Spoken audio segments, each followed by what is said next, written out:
La Seconde Guerre mondiale a comme particularité de s'étendre sur deux théâtres d'opération, une guerre en Europe et une guerre dans le Pacifique. La guerre en Europe éclate le 3 septembre 1939, suite à l'invasion de la Pologne par l'Allemagne nazie 2 jours auparavant. La guerre du Pacifique débute quant à elle le 7 décembre 1941, suite à l'attaque surprise des Japonais sur la base navale américaine de Pearl Harbor. Cette attaque nippone doit permettre au Japon de poursuivre son ambition impérialiste et de constituer un ensemble panasiatique sous sa domination. Le bilan de l'attaque est lourd, 2403 morts et 1178 blessés américains. Les Américains, pacifistes et isolationnistes durant l'entre-deux-guerres, et qui depuis 1939 ne participent à la Seconde Guerre mondiale qu'au travers de la vente d'armements aux Alliés, déclarent la guerre au Japon. Les deux camps en présence durant cette Seconde Guerre mondiale sont désignés sous les termes d'Alliés et des forces de l'Axe. Les forces de l'Axe sont constituées de l'Allemagne nazie, de l'Italie fasciste et du Japon. En ce qui concerne la France, la Seconde Guerre mondiale se limite dans un premier temps à la bataille de France de 1939 à 1940. La drôle de guerre s'achève par l'étrange défaite. L'armée française est balayée en un mois et le pays est occupé à des degrés divers jusqu'en 1944. En dépit du pacte de non-agression signé entre l'URSS et l'Allemagne nazie en 1939, Hitler lance l'opération Barbarossa en juin 1941. Cette opération désigne l'invasion de l'URSS par l'armée nazie. L'échec de l'opération Barbarossa constitue un tournant dans l'issue du conflit. À partir de l'année 1942, les Alliés multiplient les victoires et mettent un terme à l'avancée des conquêtes de l'Axe.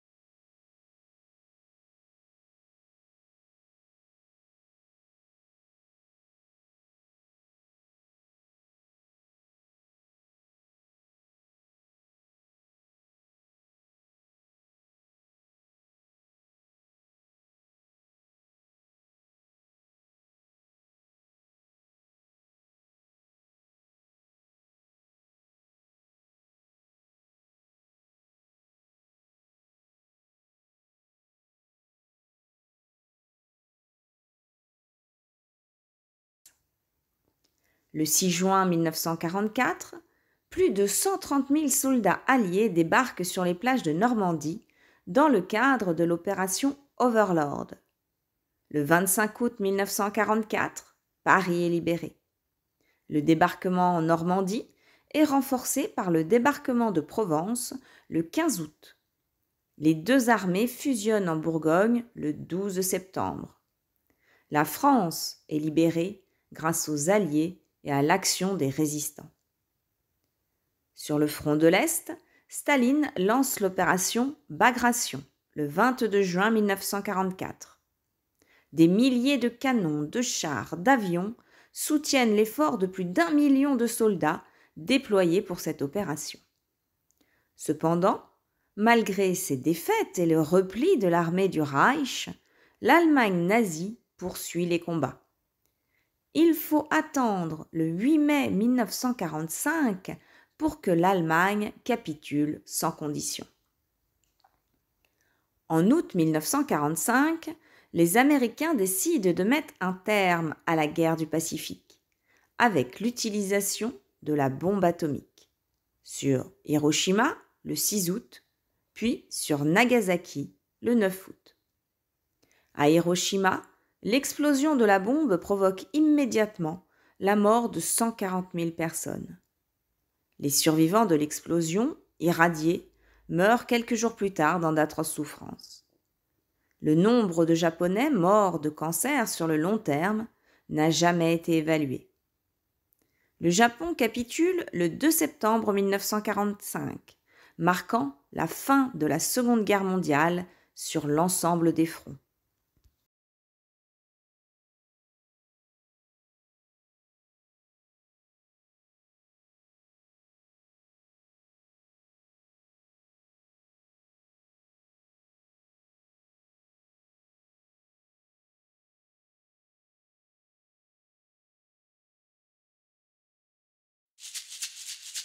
Durant la Seconde Guerre mondiale, Hitler ordonne le génocide de la population juive dans les territoires occupés. Un génocide est l'extermination physique intentionnelle, systématique et programmée d'une population.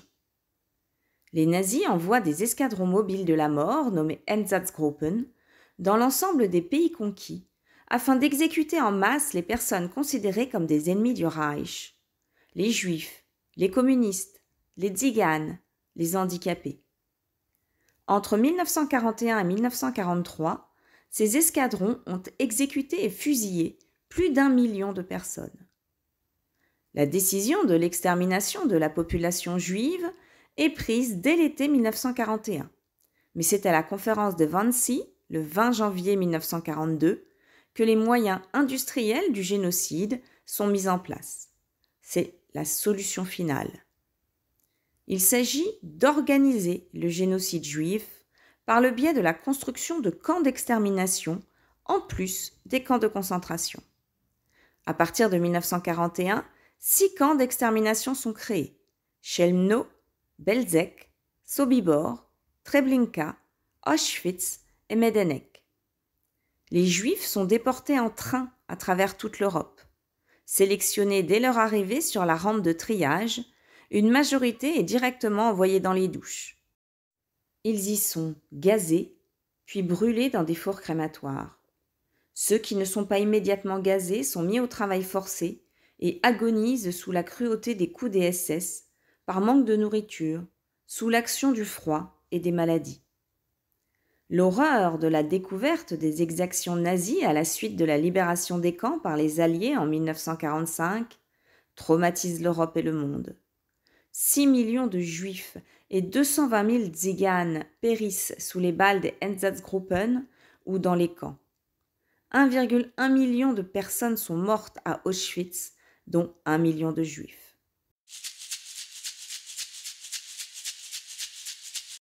L'offensive allemande débute le 10 mai 1940, mettant fin à la drôle de guerre.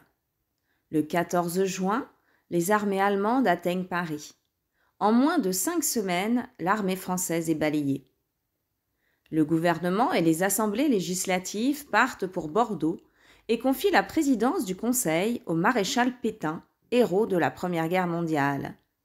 Il est chargé de négocier les conditions de la défaite. Le 17 juin 1940, le maréchal Pétain demande l'armistice qui est signé 5 jours plus tard, le 22 juin, à Rotonde.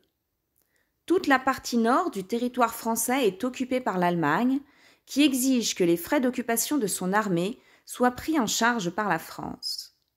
L'armement français est livré à l'ennemi, tandis que 2 millions de prisonniers de guerre sont enfermés en Allemagne. Le gouvernement français, avec à sa tête le maréchal Pétain, s'installe à Vichy. La moitié sud de la France est considérée comme une zone libre. Le général de Gaulle, ayant quitté la France pour l'Angleterre face à la défaite française, lance à la radio britannique BBC son fameux appel du 18 juin 1940. Refusant la défaite définitive, il appelle à la résistance face aux Allemands. Pour lui, la France a 3 atouts: son empire colonial, l'industrie des États-Unis et l'alliance avec le Royaume-Uni. Son appel est peu entendu. Fin juillet 1940, seuls 7000 hommes constituent les FFL, Forces françaises libres.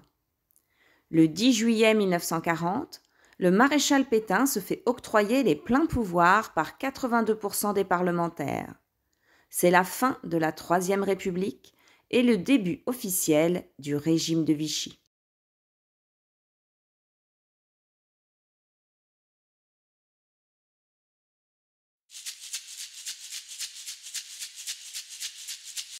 La collaboration, déjà induite par les clauses de l'armistice, est officialisée symboliquement par la rencontre de Montoire entre le maréchal Pétain et Hitler le 24 octobre 1940. Le maréchal Pétain met en place un régime de collaboration avec l'Allemagne en arguant protéger les Français. Il veut ainsi alléger le poids des souffrances du pays, améliorer le sort des prisonniers français en Allemagne, et alléger les frais d'occupation. Le maréchal Pétain met en place une politique antisémite. Des lois anti-juives se succèdent entre 1940 et 1941, excluant les juifs de la nationalité française et mettant en place un système de persécution comparable à celui de l'Allemagne nazie. Des rafles et déportations sont organisées et réalisées par la police française. La rafle qui marquera le plus les esprits est la rafle du Vélodrome d'hiver les 16 et 17 juillet 1942, surnommée la rafle du Veldiv. La collaboration est aussi économique. La construction automobile et aéronautique est mise au service de l'Allemagne nazie. La moitié de la production sidérurgique et les 3/4 du minerai de fer français, de même que la production agricole, sont envoyés en Allemagne. À partir de 1942, le système de la relève est organisé. Les ouvriers qualifiés français sont encouragés à aller travailler volontairement en Allemagne afin de permettre la libération des prisonniers de guerre. Pour 3 travailleurs français volontaires, un prisonnier français en Allemagne est libéré. L'Allemagne a en effet besoin de main-d'œuvre pour compenser le départ de ses hommes sur le front soviétique. Face à l'échec de la relève, le STO, Service du travail obligatoire, est mis en place en 1943. Le principe de volontariat est aboli. Désormais, les jeunes nés entre 1920 et 1922 sont obligés d'aller travailler en Allemagne.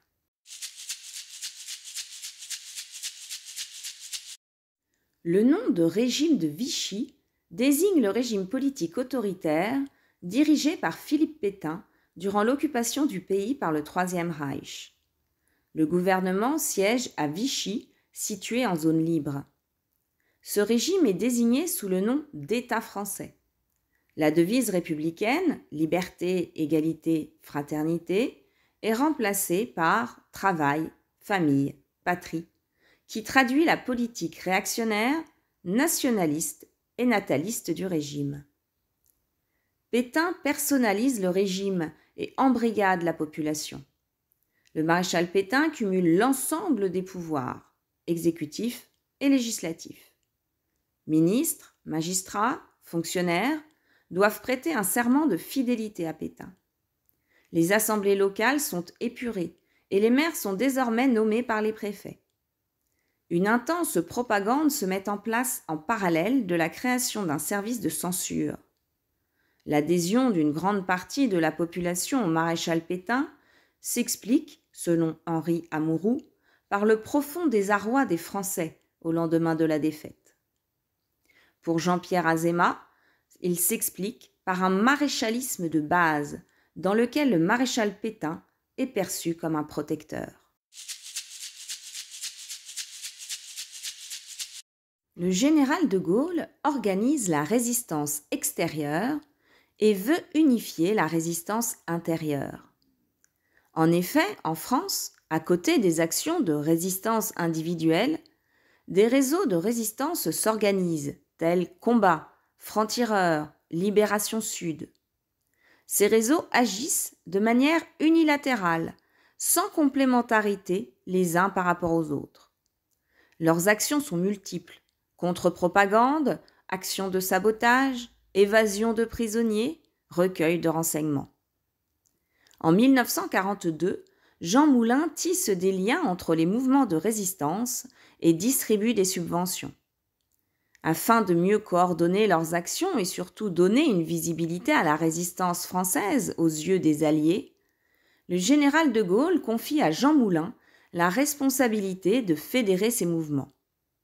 Celui-ci poursuit son action en créant en 1943 le CNR, Comité national de la résistance.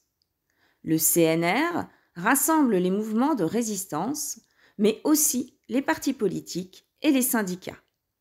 L'enjeu est de préparer le rétablissement de la légitimité républicaine après-guerre sous l'égide du général de Gaulle.